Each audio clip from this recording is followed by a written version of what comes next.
తెలంగాణ రాష్ట్రంలో కాంగ్రెస్ పార్టీకి big shock తగలబోతుందా అంటే అవుననే సమాధానాలే వినిపిస్తున్నాయి. తెలంగాణ రాజకీయాల్లో ఆసక్తికర పరిణామం అయితే చోటు చేసుకుంది.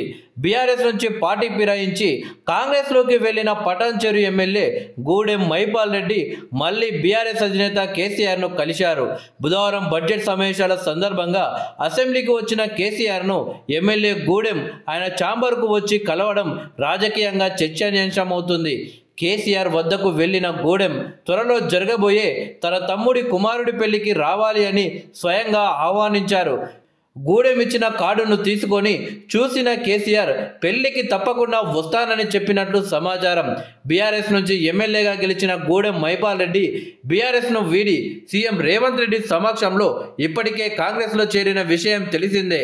అయితే ఇటీవల గూడెం మైపాల్ రెడ్డి కాంగ్రెస్ పార్టీలో అంతగా ఇమిడినట్లుగా లేరన్న ప్రచారం అయితే జోరుగా జరుగుతుంది.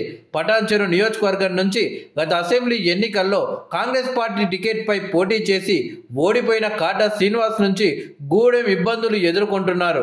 గూడెం కాంగ్రెస్లో చేరినప్పటి నుంచి ఇరు వర్గాల మధ్య ఆధిపత్య పోరైతే నడుస్తుంది. దీంతో గూడెం తన కాంగ్రెస్ పార్టీపై పలుమార్లు తన అసంతృప్తిని బహిరంగంగానే వెళ్ళగక్కారు. ఇటీవలైతే ఏకంగా కాంగ్రెస్ను తీవ్ర అసభ్య పదజాలంతో దూషించినట్లు సోషల్ మీడియాలో వీడియో వైరల్ అయింది. తన ఛాంబర్లో కేసీఆర్ ఫోటో ఇంకా పెట్టుకోవడాన్ని కూడా గూడెం గతంలో ఓపెన్గా సమర్థించుకున్నారు. ఈ పరిణామాలన్నిటి నేపథ్యంలో గూడెం తిరిగి గులాబీ గూటికే చేరుతారన్న ప్రచారం అయితే జరుగుతుంది. వీటన్నిటికీ తోడు ఫిరాయింపు ఎమ్మెల్యేలపై బీఆర్ఎస్ సుప్రీంకోర్టులో వేసిన కేసు కూడా గూడెం పునరాలోచనలకు కారణమైందన్న వాదన కూడా ఉంది. దీంతో తాజాగా గూడెం స్వయంగా అసెంబ్లీలో ప్రతిపక్ష నేత ఛాంబర్కు వెళ్లి కేసీఆర్ను కలవడంపై ఇటు బీఆర్ఎస్ అటు కాంగ్రెస్ వర్గాల్లో తీవ్ర చర్చ అయితే జరుగుతుంది. సోదరుడి వివాహం తర్వాత గూడెం తిరిగి బీఆర్ఎస్ పార్టీలో చేరుతారన్న టాక్ వినిపిస్తుంది.